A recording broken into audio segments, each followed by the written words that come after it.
Hey guys, and welcome back to my channel. Today we're going to be going over why are people moving out of Utah, and if you should be that person to move out of Utah, or if you're looking to move into Utah, what things you should be looking for. Hi, my name is Jenny. I am with Real Broker, and I've been a real estate agent for over 10 years, and I definitely want to give my knowledge to you. And knowing if you should move this year, if you're looking to move or buy an investment property, I've kind of done it all, so I'm excited to talk about this topic because it is a topic right now that's pretty hot here in Utah because there's a lot of shifts and a lot of changing happening environmentally, culturally, pricing, everything. It's all changing. So welcome, and let's jump into it.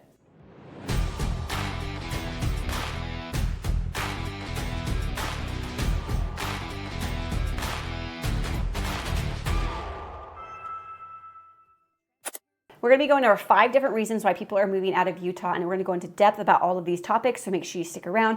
The number one is the affordability crisis, which kind of is in everybody's face, especially in every realtor's face. The second one is overcrowding and population and traffic. Obviously, Utah roads sometimes become very high traffic.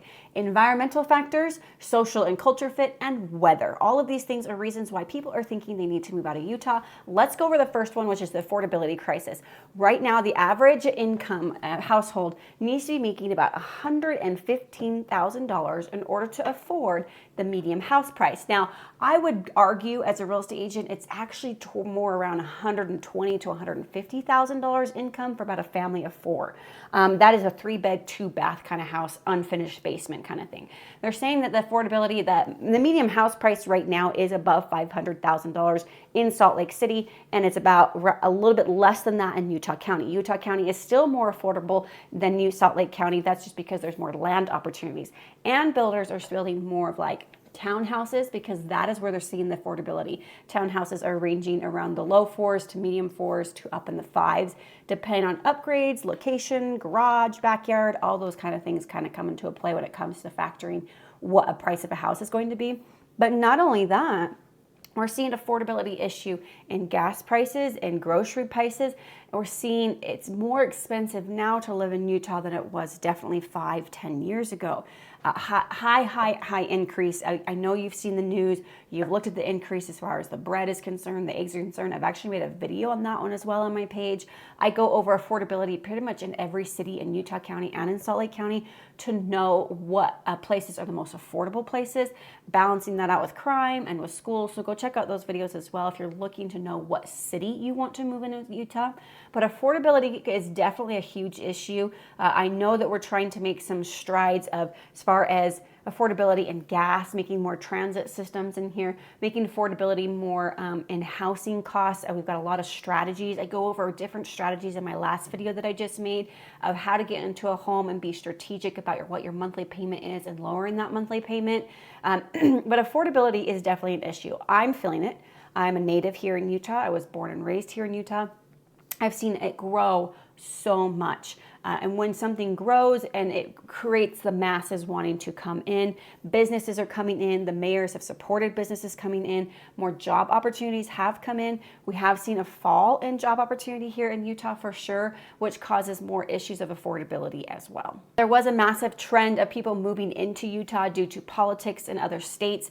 A lot of people are coming in from California due to politics over there, especially during the COVID time. A lot of people coming in from Texas, even in from Nevada. We had an influx of people moving in because they realized they could get a similar lifestyle here and it would be a lot cheaper here. What happened though is that you have people who are selling $1 million homes in California and now they're bringing their cash here in Utah and they're driving up the housing prices. So a lot of people actually didn't like that. We've begun to see that flatten out now, but it has increased the housing prices here in Utah. So what happens with that is now you have a high influx of population coming in, not to mention all the first-time home buyers that are standing in line in order to buy a home because they can't afford a home right now. They're waiting for that next trend. And that's the hard thing for me as a realtor is if you're standing in line as a buyer, I'm telling you, you're losing more money by standing in that line waiting for some economical thing to happen than if you just bought a home. And I can literally lay this out for you dollar for dollar and explain to you why that is. With that being said, I don't make the final decision. You do. If you don't want to buy a home, that's fine. Investment wise, it is always best to buy a home if the numbers make sense. So that's a question I get all the time is when should I buy a home? Let's go over the numbers and talk about it. Let me know in that link down there below and we can go over everything. Send me a text message, right? But overcrowding with traffic as well. So we're already starting to see like the UTA and the front runner. These are busing systems, train systems, starting to get an influx of growing more. Salt Lake has a really good transit system. I've made a video about what the transit system is like in Utah versus Utah County and Salt Lake County. Salt Lake County is definitely a lot more transit friendly. Utah County has some work to do, okay? And that's gonna cost some more money, right? But we are doing better as far as infrastructure of construction. There's kind of humor and jokes around Utah's construction, but I don't know, this might be true in other states too, where construction is happening all the time, especially after springtime. There's a lot of little pots that come in. We've got the cold weather, and then the hot weather, and then the ground sinks and it causes issues. So there's a lot of construction all the time. New highways being built all the time. We are definitely a growing state. I don't remember what the number is, but the growth rate in Utah is so high that the housing demand cannot keep up with it on both ends of the first-time home buyer and people moving out of state, which increases the traffic. But there are areas that you can buy in to help you get a transit system and save money. But there you are going to have traffic everywhere in Utah. But I tell you what, it's still not even close to what California is definitely like if we're comparing the kind of traffic that we're looking at. Utah's still very much more of an urban vibe, where I'm still seeing California more of a high transit city vibe. Environmental factors when it comes to people moving out of Utah. Environmental factors come down to a lot of health concerns. The biggest one, and always has been for decades, ever since I've known, is air quality, especially during the wintertime. Right now, we're sitting in close to February time when you're seeing this video, and the air quality is so bad. The pollution, just because we've got the Wasatch Range of mountains, and what it does is it blocks the air inside, and we can't get a flush of the what do you call it? Oh my gosh.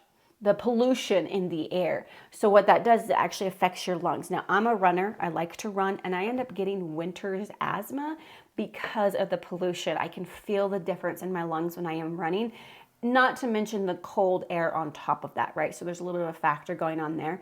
What's happening right now, which happens to be a big topic, and I'd love to know in the comments what you think about this, or if you know anything about this, is what's happening with the actual Salt Lake lake. Salt Lake gives off a lot of sulfur, lots of chemicals. I don't know much. I'm not like huge into it, but I do know there's some big push right now to fill the lake up with water so that these toxins and these chemicals stop releasing into the air, because they have been confirmed to be cancerous. Now, that is in Salt Lake. It does carry over into Utah County as well. St. George doesn't have as many issues, but you do have Vegas sending their pollution over into St. George as well. We get California's pollution over here, and then it gets kind of trapped. So a lot of people, for medical reasons, will move out of Utah. I know a lot, I shouldn't say a lot, but I know a good handful of people that do leave due to asthma reasons. So I mean, I obviously would love for that to change and to see some issues being addressed. My husband and I were talking about it the other day. We're like, let's just get one big fan in here. We made a joke of like, maybe we should just knock down a mountain. I was like, can you imagine how long that would take to knock down a mountain? But either way, everybody in Utah wants to address this. We're just trying to figure out what economically and financially makes the most sense. Number 4 is social and culture fit. Now, this one can be a hot topic, so I have to be careful dancing around it, especially for a licensing in real estate. Meaning, I do have opinions. They're not as rough as some other people, but I do understand other people's opinions with the Utah culture. A lot of it has to do with religion. So because Utah was initially founded by the LDS Church, the Mormons, the Church of Jesus Christ of Latter-day Saints, whatever you want to call them, in Salt Lake, we've got the temple, and they've got some pioneer history. It tends to have a pressure on the culture in order to fit the vibe of what that religion asks them to do.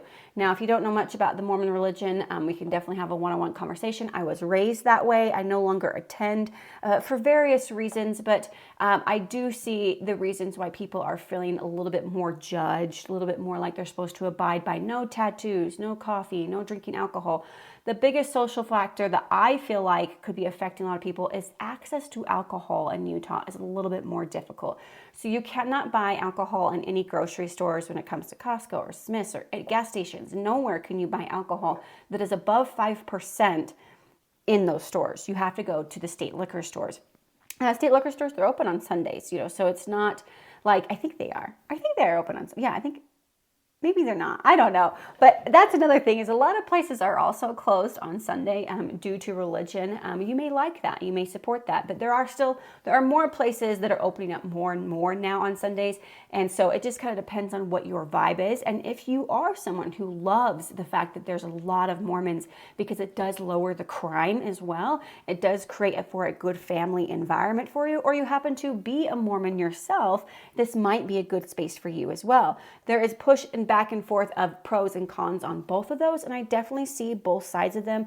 I want my children to be raised in a low crime, good school rate, making sure that we are safe, and I do like the politeness, but I do understand the other side of feeling judged, feeling like you can't do what you want to do, feeling you can't be the person you want to be due to all the politics mashing together. There's arguments on both sides. I understand both of them. I stay neutral as a real estate agent. If you want to have more of a personal conversation, I have no problem doing that.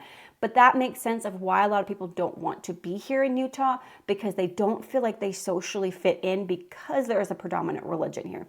Now, I've gone over lots of other religions and what predominantly in what cities and where you can find different local churches. And I go through that through all the different cities. I know Draper off the top of my head had some really good ones. I know that Orem has some really good ones. So go check out those videos if you're looking for something that gives you that culture and that community for church, because I think that's very important. I think a lot of times when people do move, religion is the first thing to give them that connection and that culture and that community, which I think is very, very important. So you can definitely go and look at those other videos and see if there's a city out there that fits your vibe. Number 5, I kind of hesitate with this one because I feel like this also is what brings people to Utah, is the weather extremes, having all 4 seasons. We do have extremes to extremely hot weather to extremely cold weather. You know, we've got snow, and then we've got extremely desert. You know, we are a desert, but we do have snow, the best snow on earth apparently, right? We're having the Olympics come back, the Winter Olympics, with the most powdered snow. So I struggle with this one because I feel like it is definitely the least reason why people leave Utah, because we have the red rocks all the way to the snow tips. There's so many beautiful things here in Utah. And I also talk about that in my other videos of what makes Utah so desirable for people to move in. And this happens to be one of the number 1 reasons as well. Now, when you're talking about extreme weather, I had a client ask me, like, what extreme weather do you get out here in Eagle Mountain? And I was like, tumbling weeds, maybe? Because we don't get tornadoes. You're not getting high like hurricanes. You know, you may get a snowstorm or a heat wave that comes in, but it's nothing like the extremities, you know, that you're seeing on the coast or you're seeing in the Midwest, those kind of things. And so when it comes to weather extremities, it's definitely that we can hit, you know, 105, but we can also go down, you know, negative 13. So it just depends on, I know a lot of people in Utah will buy homes in northern Utah so they can have access to the mountains of hiking, biking, camping, being out and fishing and scenery and the lakes. But then they also have a home down in St. George. Or in the wintertime, St. George, it feels really nice. It's similar to, you know, Nevada or Arizona, where, you know, you have, you know, in the 50s and 60s is the lower times. If, you know, if you don't get in the 30s in St. George. Now, St. George can get snow, but I've seen people, they live up north and then they have a house down in St. George. So people work around it. But if you're someone who you don't want all 4 seasons, it makes sense why you would want to leave. So I guess to me, that's number 5. It's on the low totem pole, but it could be a reason why people don't want to live in Utah. So if you're one of those people, you're trying to decide if you want to move out in Utah, you might have related to one of those 5 topics. Or if you're someone who's trying to move into Utah and you're trying to understand why people don't like Utah, hopefully this video helped you out. Let me know if you want to have a conversation. I'm totally here to talk to you about your situation, what makes sense for you.